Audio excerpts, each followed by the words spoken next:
अब रात को एलेक्स जब अपने कमरे में होता है तभी उसे एहसास होता है कि बाहर कोई है। वो देखता है कि उसके ग्रैंडफादर बाहर कहीं जा रहे हैं। उसे कुछ गड़बड़ लगती है। वो उनका पीछा करता है। वो देखता है कि उसके ग्रैंडफादर एक जगह बैठकर एक छोटे से म्यूजिक इंस्ट्रूमेंट को घुमा रहे हैं। एलेक्स को ऐसा लगता है जैसे वो किसी का इंतजार कर रहे हैं और तभी उसे एहसास होता है कि उसके सामने झाड़ियों में कोई जानवर है जो उसकी तरफ आ रहा है। वो जोर से चिल्लाता है। उसकी आवाज सुनकर उसके ग्रैंडफादर और दोनों कजन्स उसके पास आ जाते हैं। एलेक्स बताता है कि सामने की झाड़ियों में मुझे एहसास हुआ कि कोई बहुत बड़ा जानवर मेरी तरफ आ रहा है और अब वहां से एक छोटा सा खरगोश निकलता है। जिसके बाद उसके कजन्स उसका मजाक उड़ाते हैं और उसके ग्रैंडफादर उससे सीरियस होकर पूछते हैं, क्या तुमने उस जानवर को देखा था? वो कैसा था? एलेक्स कहता है कि मैं उसे अच्छे से देख नहीं पाया और अब एलेक्स को अपने ग्रैंडफादर पर शक हो जाता है। उसे पूरा यकीन है कि वो कोई ना कोई बात उससे छुपा रहे हैं। एलेक्स अगली सुबह जब उठता है तो देखता है कि चुपाकाब्रा का बच्चा उसके बेड पर बहुत ही आराम से लेटा है। उसे देखकर वो डर जाता है क्योंकि आज से पहले उसने कभी इस तरह के जानवर को अपनी आंखों से नहीं देखा था। उसके चिल्लाने की आवाज सुनकर चुपाकाब्रा का बच्चा वहां से भाग जाता है और अब यहाँ पर उसका कजन आ जाता है और एलेक्स उसे कुछ नहीं बताता क्योंकि उसे लगता है कि उसका कजन उसकी बातों पर विश्वास नहीं करेगा और उसका मजाक उड़ाएगा। इसके बाद वो विंडो से बाहर चुपाकाब्रा को देखता है जहां से वो भागा था। वो देखता है कि वहां पर उसकी कजन सिस्टर बैठी है पर उसे चुपाकाब्रा किसी जानवर के बारे में कुछ नहीं पता होता क्योंकि उसने हेडफोन्स लगा रखे थे। और अब उसकी कजन सिस्टर बताती है कि ग्रैंडफादर सुबह से घर से गायब है, हमें उन्हें ढूंढने के लिए जाना होगा। और अब तीनों के तीनों अपने ग्रैंडफादर को सिटी में ढूंढने के लिए चले जाते हैं। वहीं हमें साइंटिस्ट और उसकी टीम को दिखाया जाता है जो उस जगह पर होते हैं जहां पर चुपाकाब्रा का एक्सीडेंट हुआ था। और अब यहाँ पर इन्हें एक नंबर प्लेट मिलती है जो उस गाड़ी की होती है जिससे चुपाकाब्रा टकराया था। वहीं हमें तीनों बच्चों को दिखाया जाता है जो अपने ग्रैंडफादर को ढूंढते ढूंढते उस जगह पहुंच जाते हैं जहां पर उनके ग्रैंडफादर अपनी बकरी के साथ सड़क पर चल रहे होते हैं। लेकिन अब वो भूल चुके हैं कि वो यहाँ पर क्यों आए थे क्योंकि उन्हें भूलने की बीमारी है। ये तीनों बच्चे अपने ग्रैंडफादर को घर वापस ले आते हैं। घर आने के बाद एलेक्स अपनी कजन सिस्टर को बताता है कि मैंने रात को जिस जानवर को देखा था वो चुपाकाब्रा था। मुझे लगता है कि हमारे ग्रैंडफादर भी उसके बारे में जानते हैं पर वो हमसे छुपा रहे हैं। उसकी कजन सिस्टर उसकी बातों पर विश्वास नहीं करती। जिसके बाद एलेक्स उसी इंस्ट्रूमेंट को लेकर वहीं जाता है जहां पर रात को उसके ग्रैंडफादर उस इंस्ट्रूमेंट को घुमा रहे थे जिससे म्यूजिक निकलता है और अब वो भी ऐसे ही करता है और तभी उसके सामने चुपाकाब्रा का बच्चा आ जाता है। एलेक्स को जल्दी एहसास हो जाता है कि ये बहुत ही फ्रेंडली है, ये उसे नुकसान नहीं पहुंचाएगा। एलेक्स को समझ में आ जाता है कि चुपाकाब्रा का बच्चा भूखा है इसीलिए फ्रिज से वो उसके लिए खाना लाता है। ये दोनों आपस में बहुत खेलते हैं और अगली सुबह एलेक्स का जो कजन होता है वो उसे ढूंढता हुआ उस जगह आ जाता है जहां पर चुपाकाब्रा है।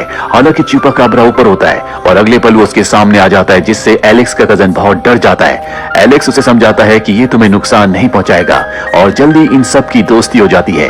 इसके बाद एलेक्स की कजन सिस्टर भी यहाँ पर आ जाती है जो पहले तो चुपाकाब्रा के बच्चे को देखकर घबरा जाती है पर एलेक्स जल्दी उसकी दोस्ती भी चुपाकाब्रा के बच्चे से करवा देता है। और अब इनकी आवाज सुनकर ग्रैंडफादर भी इस जगह पर आ जाते हैं। चुपाकाब्रा का बच्चा जब उन्हें देखता है तो भागकर उनकी तरफ जाता है जिससे सब बच्चे समझ जाते हैं कि ग्रैंडफादर पहले से इस बच्चे को जानते हैं।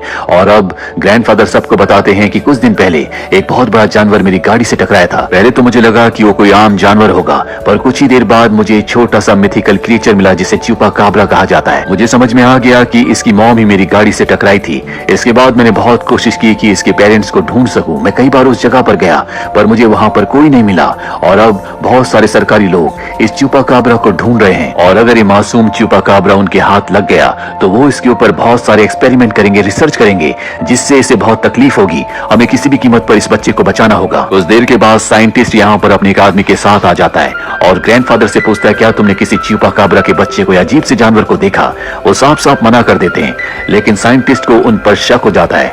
दरअसल एक्सीडेंट वाली जगह पर जो नंबर प्लेट मिली थी वो ग्रैंडफादर की थी और उसी नंबर प्लेट से उसने एड्रेस निकलवाया और यहाँ तक पहुंच गया। साइंटिस्ट किसी भी कीमत पर चुपाकाब्रा को ढूंढना चाहता है क्योंकि अगर उसने जल्दी चुपाकाब्रा को ढूंढकर सरकार के सामने पेश नहीं किया तो उसके प्रोजेक्ट को फंडिंग होना बंद हो जाएगी जिससे उसका पूरा प्रोजेक्ट बंद हो जाएगा।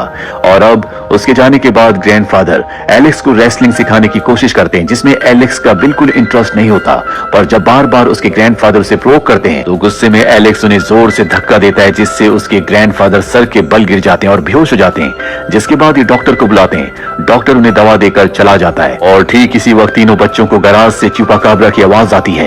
ये भागकर उस तरफ जाते हैं और देखते हैं कि साइंटिस्ट वहां पर पहुंच चुका है। उसने चुपाकाब्रा के बच्चे को देख लिया है। वो अपनी गन से चुपाकाब्रा के बच्चे पर फायर करके उसे बेहोश कर देता है। हालांकि बच्चे उसे रोकने की कोशिश करते हैं, लेकिन वो उस बच्चे को उठाकर अपनी गाड़ी में रख देता है। वहीं एलेक्स भागकर अपने ग्रैंडफादर के पास जाता है, उन्हें होश में लाता है और कहता है कि साइंटिस्ट चुपाकाब्रा के बच्चे को अपने साथ ले जा रहा है, पर उसके ग्रैंडफादर सब कुछ भूल चुके हैं। अभी एलेक्स के दिमाग में एक आइडिया आता है। वो अपने ग्रैंडफादर से कहता है कि बाहर वो रेसलर आपको ललकार रहा है जिसने आपको रिंग से बाहर फेंक दिया था।